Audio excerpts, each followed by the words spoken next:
Bonjour à tous, bienvenue sur ce webinaire consacré aux UNV, fin de vie des UNV et les UNX. On va laisser quelques minutes à tous pour qu'ils puissent se connecter.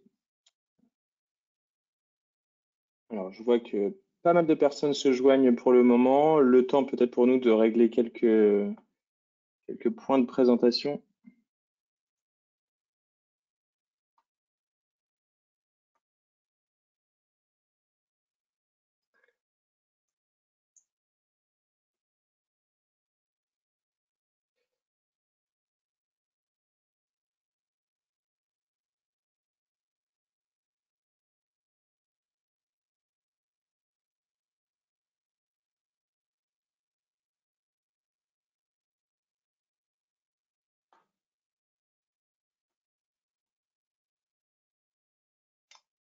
Je pense que Loïc, on aura bientôt ton feu vert. C'est parfait.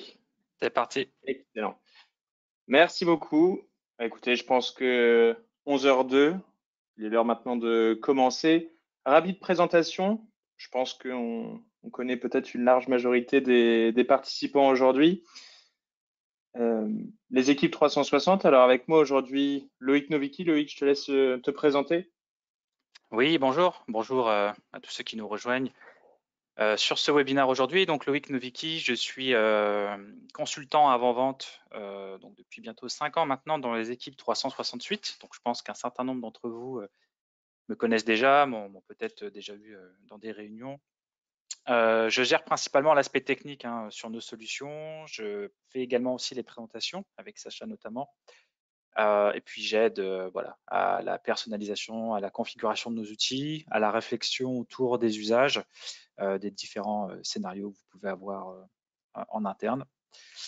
Et occasionnellement aussi, donc je fais les webinars avec mes collègues.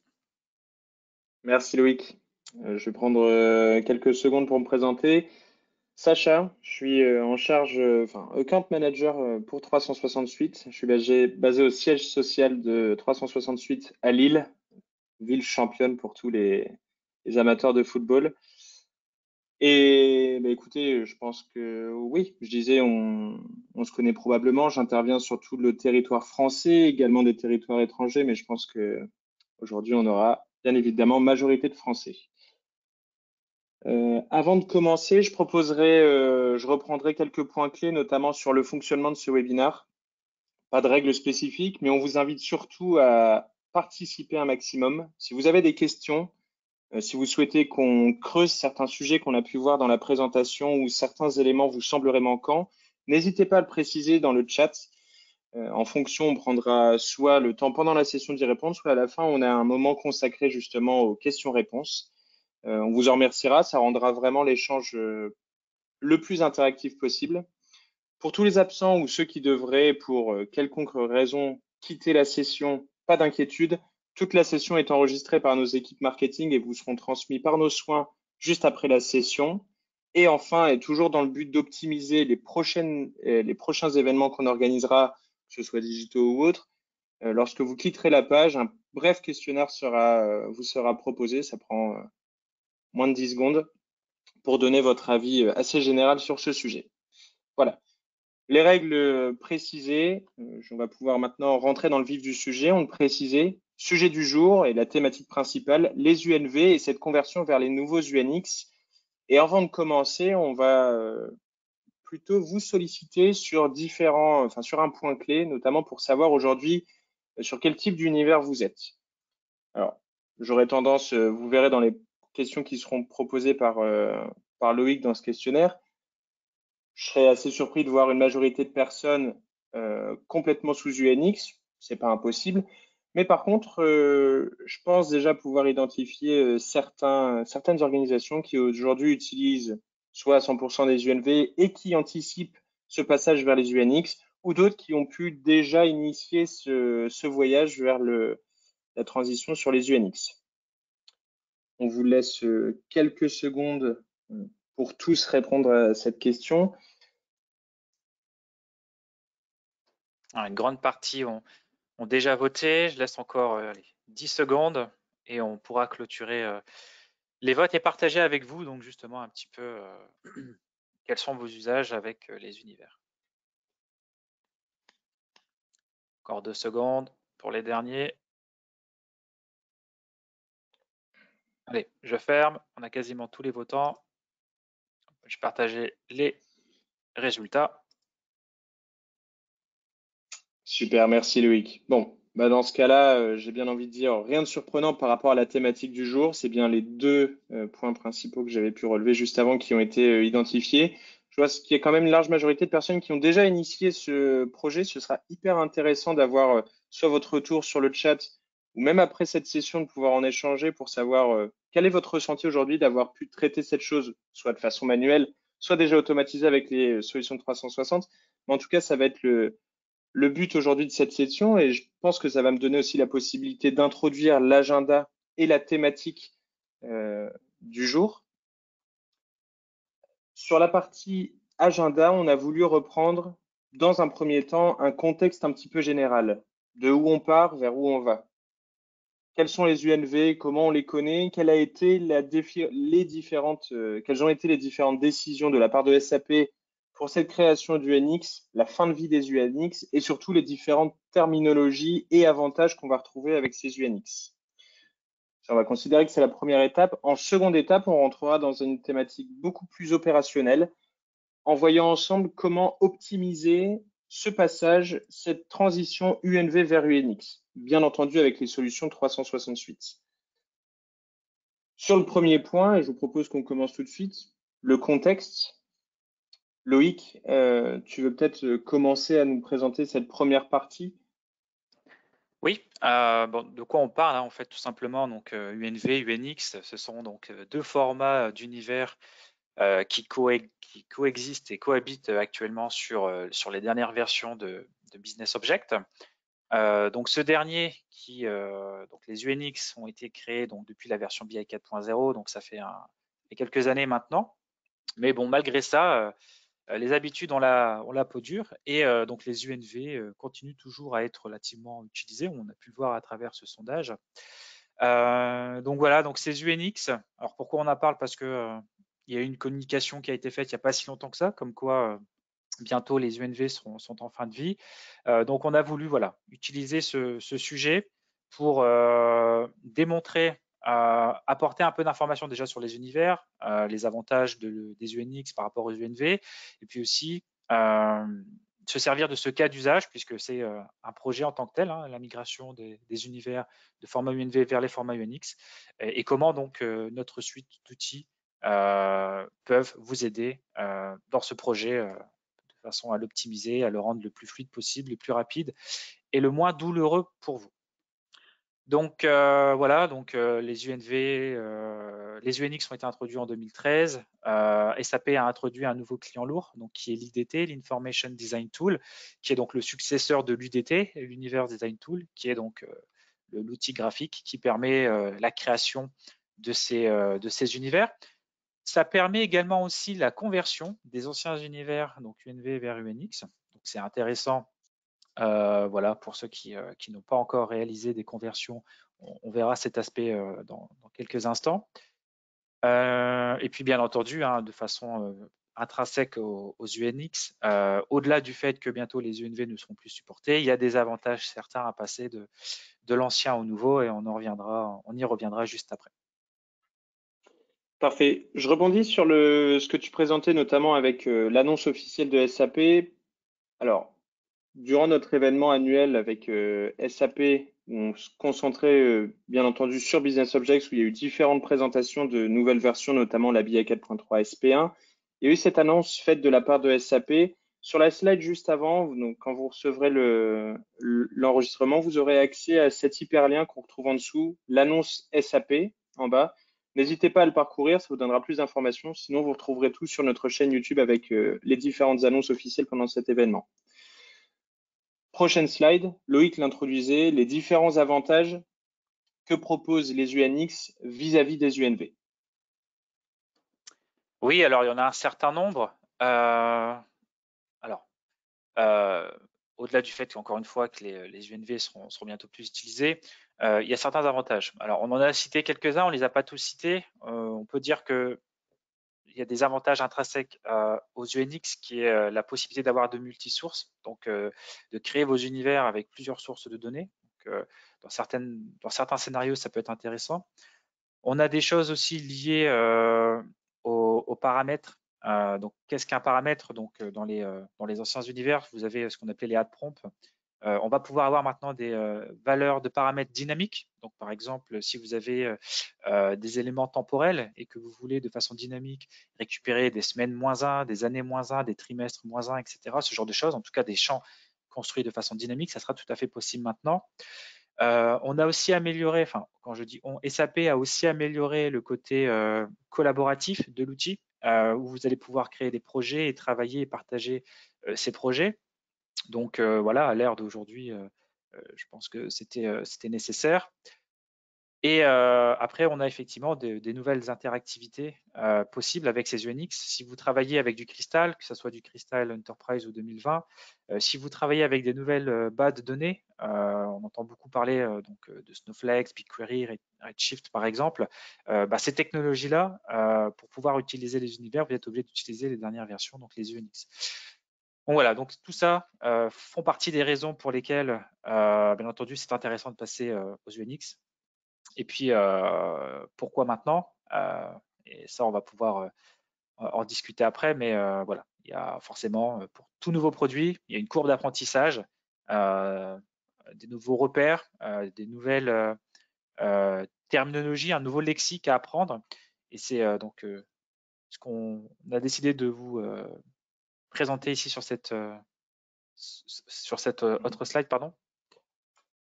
Ouais, c'est justement l'élément sur lequel je souhaitais rebondir. Tu me volerais presque mes mots, Loïc.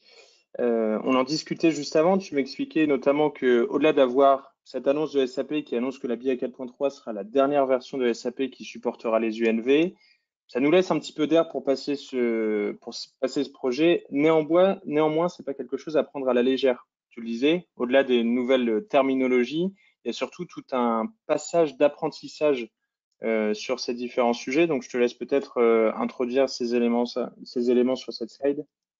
Oui, pour quelqu'un qui découvre les UNX, ça peut paraître un peu plus, enfin, ça paraît plus compliqué parce qu'effectivement, les UNX sont beaucoup plus structurés. Vous avez trois éléments constitutifs en fait d'un UNX. On va avoir, en fait, on a dissocié la couche sémantique qu'on appelle business layer, donc dans l'IDT, de la couche fondation de données, hein, donc data foundation, et on a aussi donc derrière la couche, la connexion. Et donc c'est ces trois composantes qui forment en fait l'UNX. Et bien entendu, donc voilà, il y a de nouveaux termes, nouvelles terminologies. Voilà, les classes deviennent des dossiers, donc les prompts deviennent des paramètres. Donc il y a toute voilà, tout un apprentissage, des repères à prendre aussi sur cette nouvelle interface qui est voilà, grandement différenciant. Et à partir de là, même si effectivement vous avez aujourd'hui du temps par rapport à la fin annoncée de vie des UNV, ça serait dommage d'attendre le dernier moment pour voilà, mettre le nez sous le capot, comme on dit vulgairement, et apprendre à vos dépens que bah oui, même si effectivement il y a des avantages certains à passer vers les UNX, ça nécessite un apprentissage, il y a une conduite de changement, et vaut mieux le découvrir en amont plutôt que le dernier jour de support des UNV. Donc voilà, quelques exemples. On aura l'occasion tout à l'heure de voir un petit peu l'IDT justement lorsqu'on parlera de la conversion des UNV vers les UNX. Vous pourrez retrouver donc ces trois couches, ces trois aspects constitutifs des UNX. Mais voilà, c'est important d'avoir à l'esprit que c'est pas parce qu'aujourd'hui vous avez l'impression d'avoir du temps qu'il faut repousser et repousser sans cesse ces projets. Il vaut mieux commencer aujourd'hui tout doucement, peut-être sur quelques univers, que vous preniez la main, que vous puissiez voilà, appréhender cette nouvelle mouture, ce nouveau format d'univers, et puis relever les questions et les interrogations avant le jour J, bien entendu. Merci Loïc pour cette précision. Je pense qu'on a couvert les différents éléments du contexte UNV, UNX. On va maintenant arriver sur la prochaine étape qui est celle de l'aspect plus opérationnel et ensemble, on va voir comment, grâce aux solutions 368, alors il n'y aura pas trop de secrets, je le disais, il y a une majorité d'entre vous qui nous connaissez sur cette session.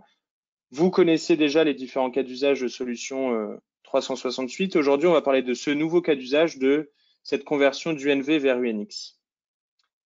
Sur la première, on va retrouver les avantages proposés par 360 ⁇ 360 ⁇ brièvement, qu'est-ce que c'est? C'est notre solution qui permet d'optimiser à la fois la stratégie de sauvegarde, mais aussi de restauration.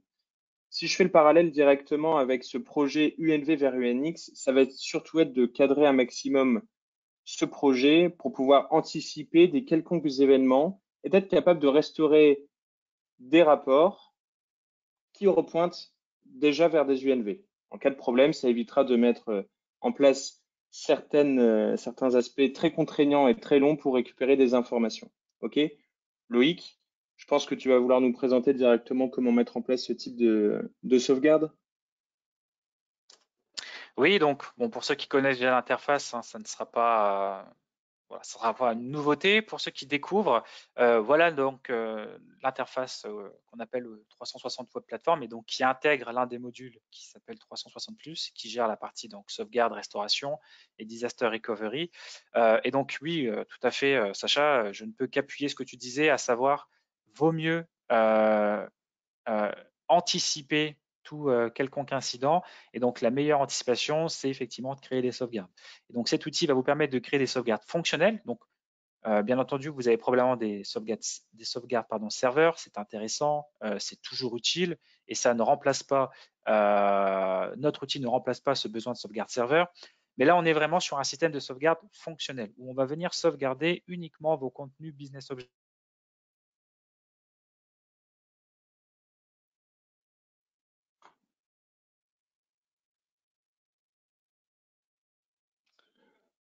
Il semblerait que Loïc ait un problème de connexion.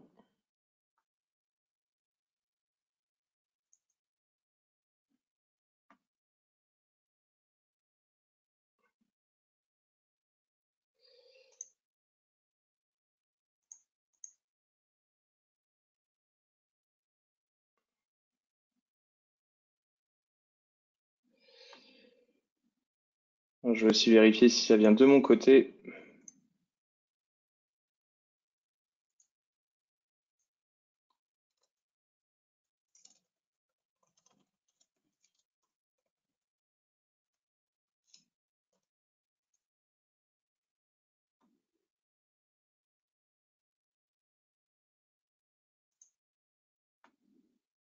Ok, bon, j'ai eu confirmation, c'est bien Loïc qui a eu un problème.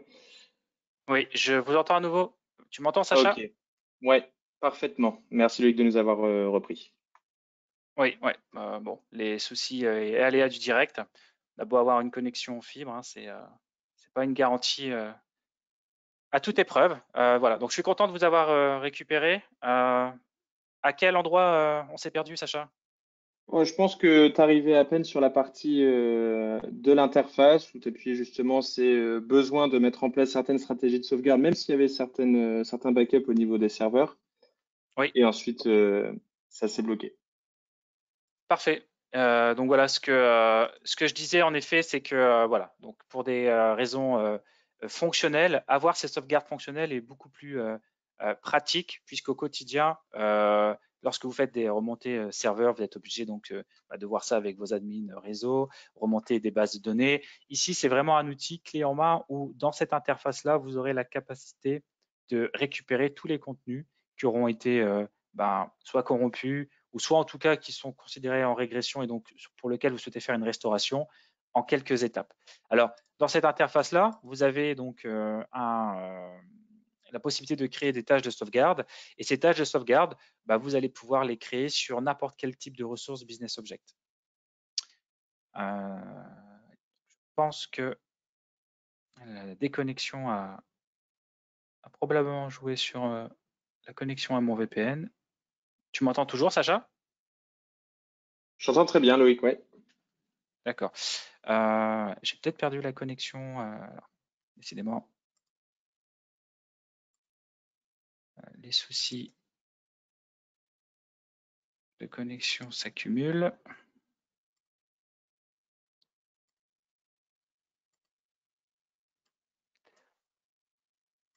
En effet, j'ai besoin de me reconnecter à mon VPN pour pouvoir accéder à ma machine.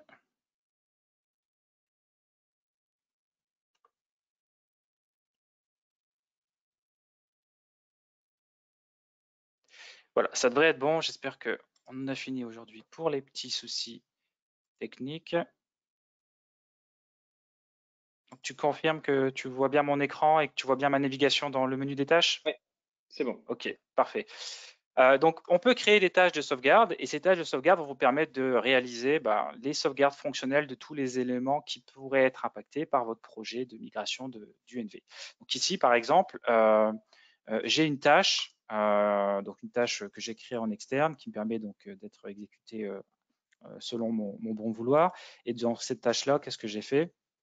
J'ai sélectionné les contenus qui étaient pour moi judicieux d'être sauvegardés dans le cadre de mon projet de migration, notamment les univers et mes connexions et mes documents publics. Et au niveau de mes documents publics, d'ailleurs, j'ai récupéré toutes les instances, donc également les instances récurrentes.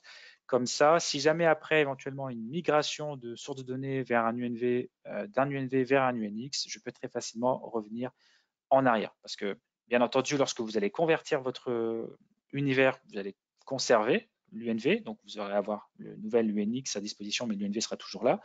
Mais par contre, une fois que vous aurez repointé votre document, il sera très compliqué de faire machine arrière. Et donc, c'est pour ça que c'est très intéressant et important d'avoir cette version fonctionnelle historisée de vos documents Webi pour pouvoir très facilement revenir à un état antérieur, notamment vers l'ancienne UEV qui lui fonctionnait correctement.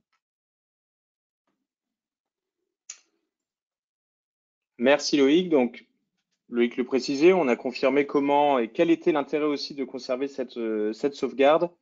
Deuxième point clé, selon nous, l'inventaire. Alors, j'entends déjà les grands fans de 360 Eyes dire que cette solution est très puissante. C'est vrai, c'est une solution aujourd'hui que large majorité de nos clients utilisent. Pourquoi? Parce que ça a des grosses fonctionnalités d'audit. Dans le cadre du projet UNV-UNX, on va avoir la possibilité de se concentrer notamment sur deux rapports clés qui vont nous permettre de pouvoir à la fois identifier le contenu qu'on souhaite traiter, mais surtout quel contenu traiter en priorité. On a pris là sur cette slide deux captures d'écran qui reprennent des rapports avec des informations qui nous paraissent importantes. Sur la première capture d'écran, pardon, on retrouve les différents univers et le nombre de rapports vers lesquels ils sont, qui utilisent en tout cas ces univers. Alors, pour nous, ça peut être très intéressant, notamment sur l'univers forecasting avec plus de 3000 rapports qui utilisent cet univers. Mais on pensait aussi très intéressant de mettre une autre capture d'écran qui permettait aussi de reprendre en information l'utilisation clé et l'utilisation vraiment de ces rapports. Est-ce que les rapports qui utilisent l'univers forecasting sont vraiment utilisés? S'il n'y en a aucun, bon, peut-être pas d'intérêt de le mettre en priorité.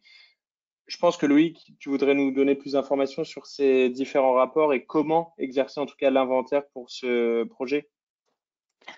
Oui, donc en effet, on récupère ces informations à partir de l'outil 360 Eyes, qui est, je pense, un outil maintenant reconnu au niveau des capacités d'audit de la plateforme Business Object.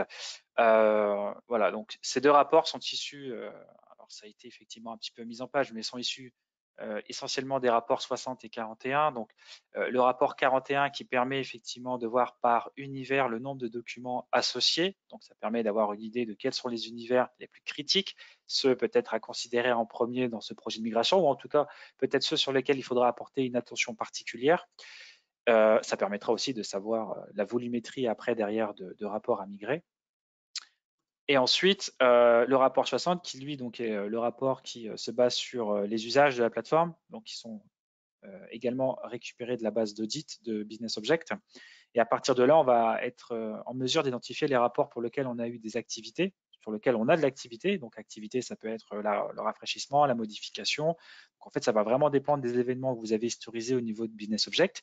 Mais l'intérêt de croiser ces deux rapports et ces deux informations, c'est que vous allez avoir donc une idée de quels sont les univers les plus utilisés, et puis vous ne serez pas non plus pollué par la non-activité, c'est-à-dire que vous pouvez très bien avoir un univers sur lequel l'information qui vous est donnée, c'est que voilà, peut-être 1000 rapports utilisent cet univers, mais derrière, vous allez pouvoir vérifier que ces rapports sont réellement utilisés. Parce que peut-être que ce sont des rapports dormants qui, voilà, qui au final viennent travestir la lecture que vous aviez du premier export. Donc voilà comment vous allez pouvoir très facilement identifier votre périmètre, prioriser peut-être aussi, et anticiper le coût et le temps d'une telle opération. Merci Loïc. Je pense que la prochaine étape, on rentrera vraiment dans le vif du sujet, c'est bien ça, avec cette conversion des UNV vers les UNX via l'IDT. Oui, donc l'idée, c'était de vous montrer un petit peu comment faire la conversion, parce que forcément, donc après avoir sauvegardé, après avoir identifié le périmètre et ce qui était à convertir, bah, il faut passer à l'étape de conversion. Donc là, pour le coup, c'est un outil, c'est l'outil de SAP, hein, l'IDT qui permet de faire cette, cette étape. Alors, juste, forcément, j'avais ma connexion sur mon IDT qui était configurée, mais ça a tout chamboulé. Donc, le temps de rebasculer sur mon serveur.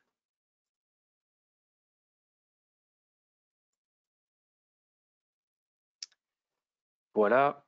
Hop, temps de basculer sur l'écran.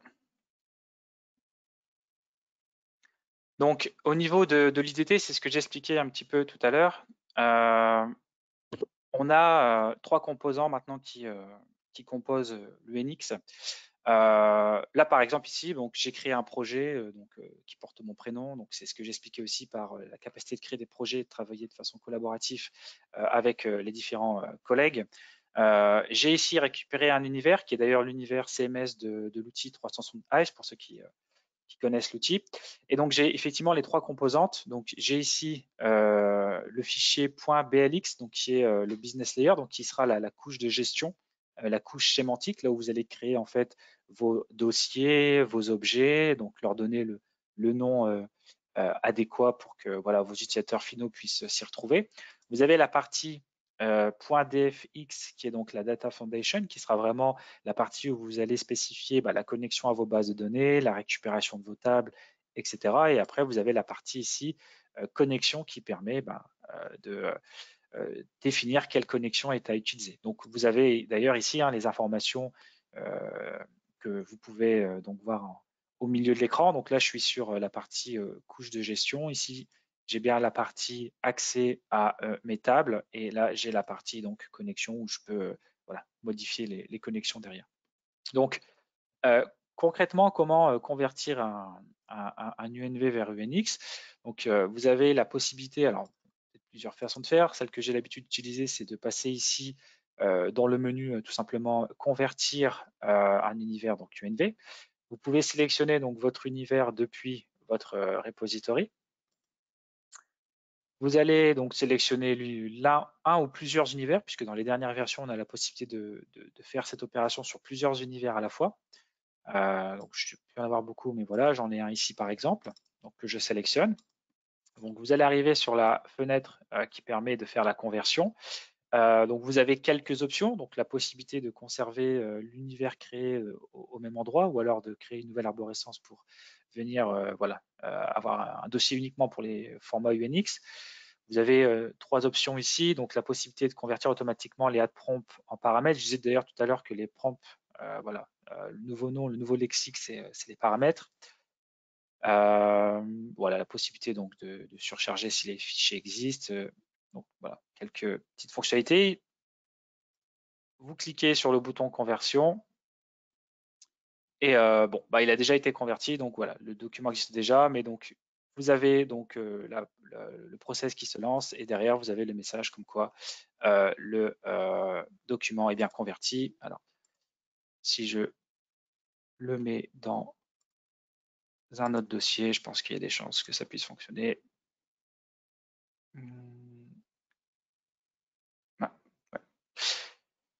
J'ai pas ma connexion qui est associée. Bon, en tout cas, forcément, effet démonstration une nouvelle fois. En tout cas, il suffit donc de sélectionner ici donc soit le répertoire en question, soit de laisser donc à sa destination, de sélectionner le bouton conversion et vous avez donc l'univers qui est converti dans son format UNX. Donc voilà pour ce qui est de l'IDT, donc de comment donc des nouveautés au niveau de l'interface, au niveau donc de la structure et la composition des univers, et puis au niveau des étapes et du workflow de migration. Donc, vous allez passer voilà, par cet outil et ces différentes étapes. Parfait. Alors, je remercie Olivier qui intervient sur le chat en posant certaines questions auxquelles on va répondre prochainement. On reviendra sur quelques éléments, je pense, qui ne seront pas couverts dans la présentation, mais merci beaucoup pour cette intervention. La prochaine étape, on va venir vraiment intervenir sur repointage en masse grâce à la solution 360 View. Prendre faire un export Excel des différents Webby et pouvoir être capable de mettre à jour en masse les nouveaux UNX vers lesquels ils doivent repointer. Alors, Loïc, si tu veux détailler cette capture d'écran ou peut-être directement le présenter dans l'interface. Oui, donc je reviens sur, voilà, sur l'interface. Donc en fait, oui, c'est bon, on peut le voir à travers donc la slide, c'est en 3 étapes. En fait, 360 va vous permettre de documenter les data providers de vos documents Webby. Donc sous la forme d'un format d'un fichier Excel spreadsheet, donc dont vous avez ici un peu l'essence. Vous allez retrouver donc voilà la localisation du document, son nom, les différents ID, hein, donc ID du document, ID du fournisseur de données, ID de l'univers, et ainsi de suite. Donc premièrement, ça vous permet d'avoir cette information, hein, de documenter rapidement ces éléments. Et puis vous allez avoir une colonne qu'on a mis d'ailleurs ici en surlignance, en brillance en jaune. Et cette colonne sera la colonne à utiliser pour spécifier quel est l'univers à utiliser pour le repointage. Donc là, il suffit de mettre l'identifiant de l'univers UNX qui est censé remplacer donc l'univers précédent, donc dont on peut voir ici pour chacune des lignes l'ID. Et automatiquement, l'outil va mettre à jour cette source de données en appliquant donc la stratégie du SDK, à savoir, donc on regarde effectivement l'ID, le nom, donc il y a tout un ordre. On récupère l'ordre, bien entendu, préétabli dans les process, les mêmes ordres que vous retrouvez au niveau de l'IDT, puisque bien entendu, c'est une manipulation que vous pouvez faire donc depuis le Launchpad, bien entendu. Là, l'idée, c'est de pouvoir le faire en masse pour gagner du temps. Alors, le faire soit sur toute une arborescence de projet, soit le faire par univers. Donc voilà, il y a plusieurs stratégies. Donc pour arriver à cet état-là, donc déjà pour identifier les univers qui utiliseraient un UNV, par exemple, on peut utiliser la fonctionnalité de drill down, juste ici, où on va pouvoir, comme le query builder, en quelque sorte, requêter les éléments, mais avec une interface graphique. Donc je vais pouvoir, par exemple, lui demander de récupérer tous les univers au format UNV. Alors après, je pourrais spécifier certains univers en donnant leur nom ici en particulier, ou alors le faire de façon globale, et donc récupérer ici la liste de tous les univers qui sont au format UNV. Et à partir de là, ben, je peux donc voilà, attaquer donc document par document, ou je peux continuer mon analyse pour aller récupérer justement les documents qui utiliseraient ces sources comme connexion. Hop, je restreins sur les documents Webby. Et donc ici, je vais me retrouver avec tous les documents Webby qui utilisent un des univers UNV que j'ai précédemment récupérés dans ma requête. Et donc, je peux décider, par exemple, de documenter uniquement ces documents grâce à la partie documentation ici pour récupérer justement les fournisseurs de données. Donc, on va récupérer le fichier Excel qu'on a pu voir ensemble tout à l'heure, donc où on a pour chacun des documents sa localisation, les différents ID et la fameuse colonne qui permet de faire la modification en masse de ces documents. Donc, mon export est terminé, je récupère mon fichier et on va pouvoir voir ensemble que voilà, ces documents-là donc ont une certaine connexion, tous sur de l'UNV. Voilà, et que je peux utiliser donc la colonne ici, donc la colonne K, pour spécifier quel est l'univers avec lesquels je souhaite modifier cette connexion. Alors, une fois que j'ai modifié ce fichier Excel et que j'ai sauvegardé ce fichier Excel, ce qui me reste à faire, c'est tout simplement aller donc, dans mes ressources et dans la partie administration, à la volée, je peux créer ici une tâche donc, qui est repointer mes sources de données, aller récupérer un fichier, donc le fichier Excel qu'on a pu voir ensemble tout à l'heure. Je peux uploader mon fichier Excel et qui était celui-ci. Et après, je n'ai plus qu'à appuyer sur le bouton Process et donc toutes les lignes pour lesquelles j'ai mis un nouveau ID dans la colonne K, et ben j'ai entre guillemets, la montée de version d'univers, hein, donc le passage vers l'UNX qui se fera automatiquement. Donc là, j'ai travaillé avec le Query Builder pour identifier les objets que je souhaitais mettre à jour. Je peux très bien être dans mon arborescence de dossier public ici, sélectionner par exemple mon arborescence de dossier ici et faire exactement la même chose, c'est-à-dire aller dans la partie documentation et documenter les fournisseurs de données uniquement pour ma sélection. Donc, vous avez plusieurs façons de récupérer cette information, mais une fois que vous l'avez récupérée, vous mettez à jour le fichier Excel et vous n'avez plus qu'à réimporter cette information grâce aux tâches d'administration. Merci beaucoup Loïc. On arrive maintenant presque à la dernière étape dans ce projet, où maintenant on va vouloir, une fois que la conversion est faite, vérifier les différents rapports. Qu'est-ce qu'on entend par vérifier? Ça va être vérifier que la donnée est identique à celle sur les Webby qui pointaient vers des UNV, vérifier aussi la structure. Et pour ça, on va utiliser la solution qui est 360 Bind. Encore une fois, je pense que certains d'entre vous devez la connaître. C'est une solution qu'on conseille largement dans le cadre des projets de migration et on a différents cas d'usage autour de ça. Mais là encore, exactement pour une migration, ça va être de pouvoir vérifier la donnée et vérifier en tout cas que les rapports transportent toujours de la donnée qui est vérifiée, qui est la même, et que la structure est inchangée. Loïc, d'ailleurs, en termes de régression dans ce type de projet, qu'est-ce qu'on peut observer comme type de régression? Olivier posait la question et je pense que d'autres personnes pourraient avoir cette question. Oui, alors, bon, ça va être principalement des régressions au niveau de la donnée, hein, donc, de la donnée, les dates, par exemple, aussi, des modifications qui vont peut-être intervenir aussi au niveau des paramètres. Comme on l'a dit tout à l'heure, on peut aussi avoir des paramètres dynamiques. Donc, voilà, on peut se retrouver avec des régressions en termes de qualité de données. Et donc, l'idée, comme pour d'autres événements, c'est d'identifier si ce passage du NV à UNX a une incidence, au final, sur la restitution à travers le rapport. Donc voilà, je pense que un certain nombre d'entre vous ont peut-être déjà assisté à une démonstration de cet outil. Donc juste pour voilà, illustrer les propos, vous avez ici, donc j'ai déjà un test qui a été réalisé qui permet de montrer un petit peu ce qu'on peut attendre d'un test de non-régression avec l'outil Bind. Dans mon scénario ici, j'ai 3 documents Webby pour lesquels donc j'ai opéré une modification entre mes 2 exports volontairement, bien entendu, hein, pour que vous puissiez voir, pour que je puisse simuler des régressions.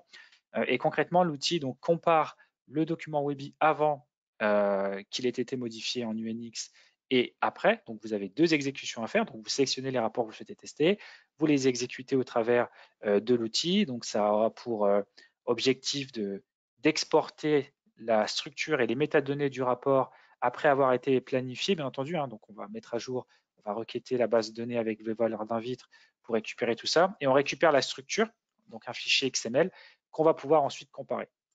Et ce qu'on obtient, c'est ce genre de restitution. Donc, si on passe par la restitution graphique, c'est-à-dire on a le document avant et le document après. Donc, en l'occurrence, ici, imaginons que à gauche, c'est la partie avant, donc en UNV, et à droite, c'est la partie avec le document pointant vers un UNX.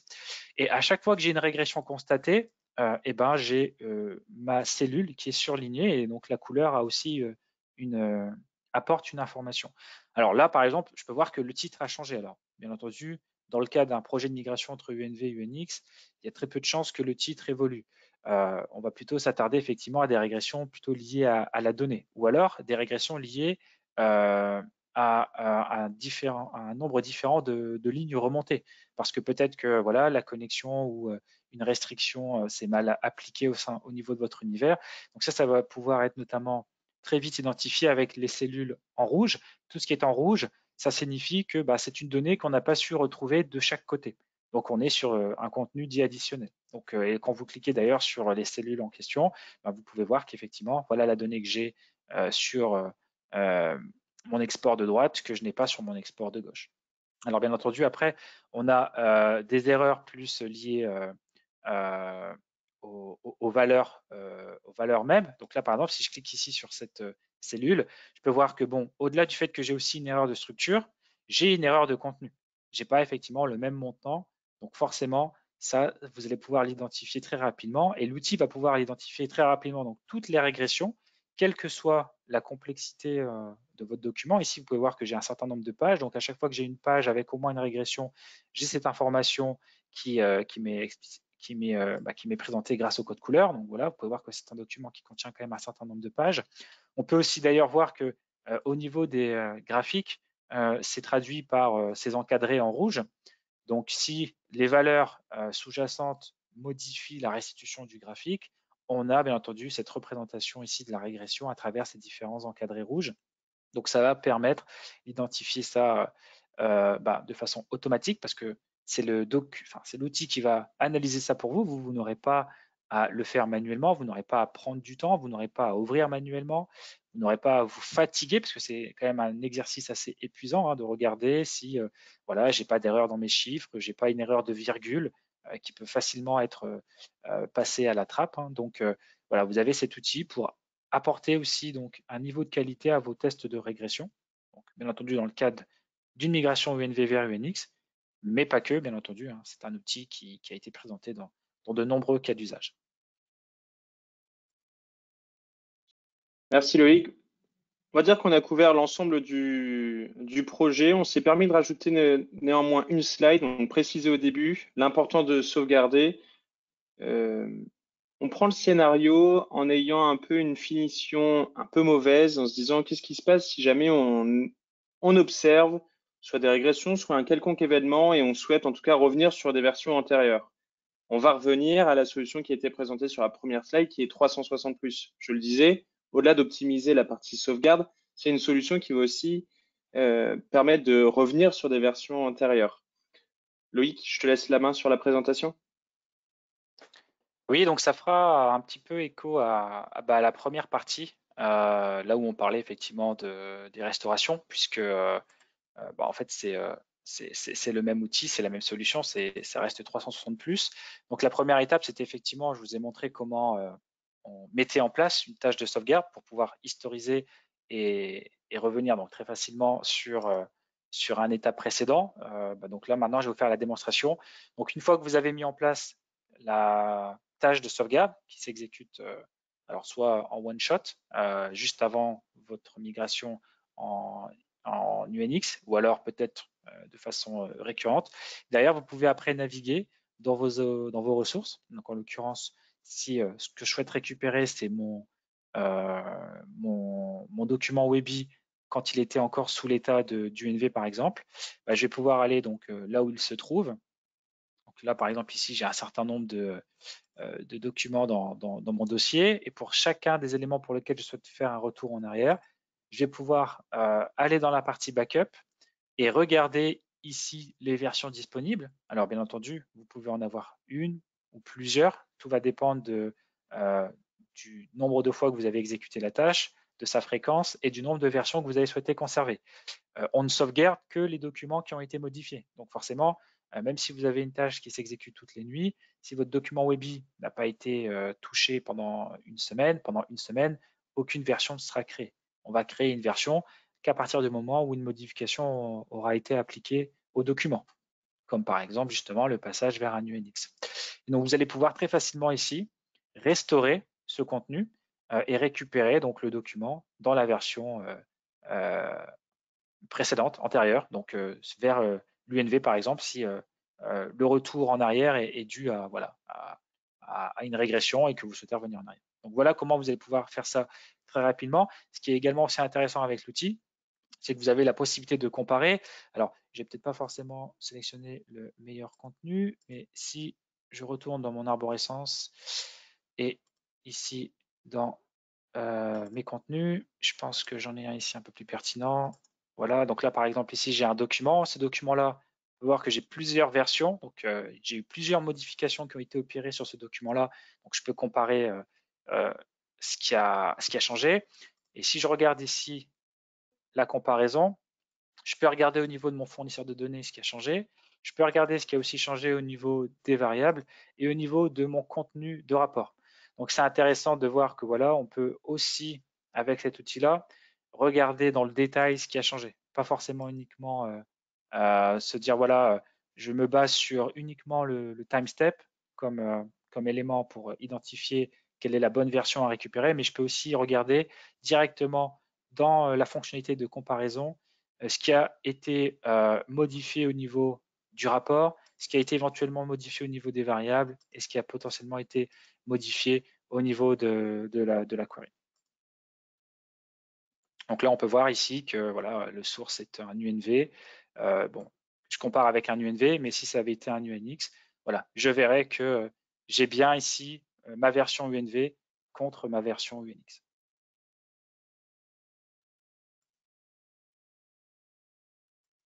Merci Loïc. À tous, on a pu vous présenter cette méthodologie aujourd'hui qu'on recommande pour couvrir l'ensemble de ces types de projets du UNV et UNX. D'expérience et avec les différents clients avec qui on a pu travailler sur ce type de projet, on se rend compte que les avantages sont à la fois nombreux et répondent à certains besoins de différents acteurs dans les organisations, à la fois les administrateurs business objects, les BI managers ou même le business. En termes d'avantages, qu'est-ce qui va en découler directement? Déjà, une grosse partie sur la validation la validation de la donnée. On l'a vu avec 360 Bind. On l'a vu aussi avec 360 Eye sur cette capacité à pouvoir inventoriser, j'ai un doute sur le mot, mais en tout cas, faire le check sur les différents contenus de la plateforme. Tous ces éléments-là vont apporter forcément une forte valeur ajoutée sur la gestion de ce projet. En deuxième étape, forcément, il y aura l'automatisation. Tout ça va forcément avoir un impact sur l'optimisation des ressources et du temps. Qui dit optimisation des ressources et même du temps va avoir un impact sur le coût d'un tel projet.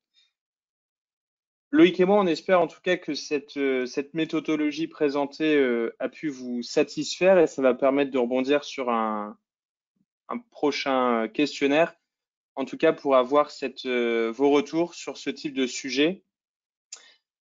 Avant ça, forcément, on présente les différents contenus qui ont été créés par par nos collègues du département marketing, notamment ce e-book, ce support extrêmement détaillé sur ce projet. N'hésitez pas à nous solliciter si vous souhaitez y avoir accès. Ce sera probablement repris sur l'enregistrement qui vous sera partagé et qui vous permettra en tout cas d'aller en détail et de continuer d'aller encore plus loin sur ce projet de passage du NV vers UNX. Donc voilà, maintenant l'occasion pour nous d'avoir aussi votre retour d'intérêt sur ce type de webinaire, sur le sujet qu'on a pu couvrir aujourd'hui, si c'est quelque chose que vous avez trouvé utile, nécessaire pour un projet qui allait venir, ou si c'est quelque chose qui vous a permis peut-être de découvrir une méthodologie nouvelle, mais probablement différente de celle que vous avez prévu d'utiliser au sein de votre organisation pour ce projet. On vous laisse quelques secondes pour répondre. En attendant, j'invite aussi Loïc à garder un œil sur les différentes questions. On a eu pas mal d'interactions sur le chat avec différentes questions qui sont, elles, très intéressantes. Voilà, on prendra quelques minutes après pour répondre à, je l'espère, une majorité d'entre elles. Loïc, une fois que tu as assez de retours sur les différentes questions, je t'invite à fermer le questionnaire. Ouais, on est aux 2/3, donc j'attends encore 10 à 15 secondes et puis je clôt le sondage. Et on pourra effectivement avancer et essayer de répondre à un certain nombre de questions. Effectivement, j'ai vu qu'on a eu pas mal d'interactions, donc ce qui est une bonne chose. Ça prouve, je pense que c'est un sujet d'intérêt et que les gens se posent justement les bonnes questions, en tout cas à savoir est-ce qu'il ne serait pas intéressant de passer aux UNX très prochainement. Voilà, bon, je vais clore le sondage. Bon, si jamais vous n'avez pas eu le temps de répondre, c'est pas grave, laissez-nous vos coordonnées si vous voulez une démo, par exemple, dans les questions, hein, ça marche aussi, bien entendu. Super. Loïc, est-ce que tu veux qu'on traite les différentes questions-réponses maintenant? Je te propose peut-être qu'on les traite maintenant. On verra sur le contenu qu'on souhaite vous partager, notamment sur les prochains webinaires après. Mais il y a certaines questions justement que j'aimerais couvrir avec vous, notamment une question de Christophe qui demande combien de temps faut-il en moyenne pour convertir les rapports, exemple 100 rapports sur 3 univers. Alors ça, c'est une question qui va varier d'une plateforme à une autre, malheureusement. C'est vraiment très dépendant des ressources et du dimensionnement de la plateforme sur laquelle on interagit. Parce que voilà, enfin, on peut avoir un rapport avec un seul fournisseur de données, comme on peut avoir un rapport avec une multitude de fournisseurs de données. Donc ça va vraiment dépendre de la variété des rapports et effectivement des ressources. Donc c'est compliqué à dire. Bon, ouais, enfin, pour le coup, c'est vraiment très compliqué à dire. Euh, c'est difficile. Ouais, faut essayer. Ça marche. C'est pas une réponse, Une c'est pas question. la meilleure des réponses, hein, j'en ai bien conscience, mais ouais, voilà, ça va dépendre de la complexité des rapports. Prochaine question, une question de François. Un Webby basé sur un UNV, est-ce qu'il s'actualise plus vite que sur un... Alors, pardon, un Webby basé sur un UNX s'actualise-t-il plus vite que sur un UNV? Euh, j'ai envie de dire, c'est pas forcément le cas. Euh, après, ça va dépendre de plus vite. J'ai pas fait le test, donc je ne serais pas donné une réponse certaine aujourd'hui. Ce qui est certain, c'est qu'on n'a pas mis effectivement ici en exergue le fait que les performances intrinsèques au rafraîchissement étaient meilleures, parce que je pense que c'est pas forcément le but recherché lorsqu'on passe sur les UNX. Le but, c'est plutôt d'améliorer euh, la connectivité, l'interactivité, le partage, la collaboration, et d'avoir aussi un niveau de détail peut-être plus fin dans la construction des univers. Mais en soi, sur la performance, c'est-à-dire que si vous avez votre UNV, vous le convertissez en UNX et vous faites un test de performance entre les deux Webby, je ne suis pas sûr qu'il y ait une grosse évolution en termes de temps de requêtage, mais voilà, je peux me tromper, mais pour moi, c'est pas forcément là où les avantages sont les plus nombreux au passage des UNV aux UNX. Mhm. Je rebondis avec une nouvelle question de Christophe qui demande s'il y a des éléments à faire une fois que la conversion est faite de l'UNV vers l'UNX. Est-ce qu'il y a des post-opérations pour que l'UNX soit opérationnel? Alors, c'est une question qui est assez large. Je pense qu'il y a sûrement un sous-entendu. Il y a peut-être des points très spécifiques qu'il a en tête. Donc, c'est peut-être une question qu'on va reprendre après le webinar. Parce que oui, effectivement, vous pouvez avoir des choses un peu plus techniques qui parfois limitaient le passage d'un UNV à un UNX, même si dans les dernières versions de l'IDT, les conversions sont quand même beaucoup plus robustes et fonctionnent mieux. Mais oui, il pourrait y avoir peut-être des éléments à confirmer, à configurer. Mais voilà, je pense qu'à mon avis, il y a une question sous-jacente. Donc, c'est peut-être une question qu'on pourra prendre à la suite du webinar pour creuser le point précis de cette personne. Bah, d'ailleurs, c'est un petit peu la conclusion que je fais des différentes interactions qu'on a. Il y a beaucoup de questions liées soit aux fonctionnalités, soit aux performances des UNX. Je pense que ces différentes questions, elles seront identifiées et on reviendra vers vous pour vous donner plus de réponses. En tout cas, c'est quelque chose, je pense, avec Loïc, qu'on préférera prendre en interne et confirmer auprès des différents experts à ce niveau. J'en profite pour répondre à Renaud qui rencontre certains problèmes, notamment avec la conversion UNV vers UNX 360 View. Écoutez Renaud, n'hésitez surtout pas à nous solliciter ou solliciter vos contacts privilégiés pour qu'on fasse un point ensemble et qu'on tire ce sujet bien au clair pour que vous puissiez avancer sur cette thématique. Sur la partie questions, bon, je pense que à part Loïc, si tu en vois certaines sur lesquelles tu souhaites répondre.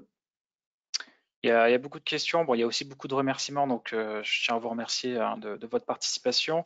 J'ai vu une question passer aussi là sur les restrictions au niveau des UNX. Alors, C'est peut-être aussi l'occasion de dire que voilà, 360 View, au-delà bien entendu de la partie repointage des données des UNV vers les UNX, permet aussi de faire l'import de restrictions sur les UNX. Donc ça peut peut-être être un début de réponse pour la question qui a été posée par rapport à ça. Ouais, c'est des questions qui sont parfois assez très précises, donc on n'a peut-être pas forcément aujourd'hui le temps de parler et de répondre à toutes ces questions, mais en tout cas, on a vos questions, hein, donc bien entendu, on reviendra vers vous pour pouvoir en discuter et éventuellement vous proposer une démonstration des différentes solutions qu'on vous a proposées aujourd'hui. Alors, je me permets peut-être de rebondir sur deux questions identifiées. À partir de quelle version de Business Objects peut-on faire la conversion en masse? Alors, j'ai pas la version exacte, c'est quelque chose que je pourrais essayer de retrouver et de communiquer après le webinaire, mais effectivement, on peut maintenant sélectionner plusieurs univers pour faire cette conversion. Donc, j'ai pas l'information en tête, désolé, mais on la retrouvera et on vous la communiquera. Et enfin, question de Nadia qui me fait sourire. Si on n'a pas Bind, comment on fait pour comparer les Webby? Écoutez, Nadia, il y a pas mal de méthodologies pour comparer les Webby. Vous pouvez soit le faire à la main. Nous, on vous conseille fortement d'utiliser 360 Bind à minima. N'hésitez pas à nous solliciter. On pourra faire un test de la solution. Vous comprendrez pourquoi et quel est le gros avantage de cette solution. Mais en tout cas, merci pour cette question. Écoute Loïc, je pense que on arrive bientôt à terme de ce webinar. Peut-être le temps de revenir, si tu peux revenir 2 slides en avant, je pense que le marketing nous remerciera de partager cette information, notamment sur le quiz qui est en train de passer sur nos différentes plateformes. Vous l'avez peut-être déjà vu. On essaie de lancer un challenge, en tout cas pour solliciter notre communauté 368 et Business Objects. Donc n'hésitez pas à passer et à répondre à ce quiz BI 4.3. Je pense que ce sera un challenge intéressant et je pense que parmi les participants aujourd'hui, il y a des grands experts et amateurs de BI et de Business Objects, donc je pense qu'on aura des résultats très intéressants.